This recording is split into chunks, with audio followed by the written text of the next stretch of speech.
शहर म्हणजे भन्नाट आहे, भन्नाट आहे. इथं माणसं सकाळी उठतात म्हणजे उठतात, पण झोपेचा काही पत्ता नाही.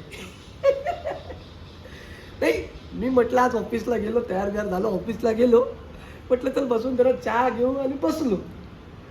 आणि बघतो तिथल्या ऑफिसची लोक ही अशी स्क्रीनमध्ये, जसं काय त्या बाईला नवऱ्याने कैद करून ठेवलंय आणि त्या माणसाला बायकोने कैद करून ठेवलंय.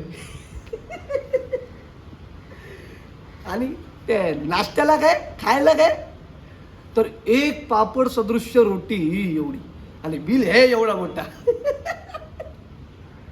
बाई भेटला तर भरला. त्यापेक्षा आपलं गाव बरं. गावी गेलं की कसं कूल. एक मात्र नक्की, गावी गेलो ना की जेवणही गरम आणि माणसंही जेवण. शहर म्हणजे बेकार बेकार. बेकार आहे शहर, शहर बेकार, बेकार शहर.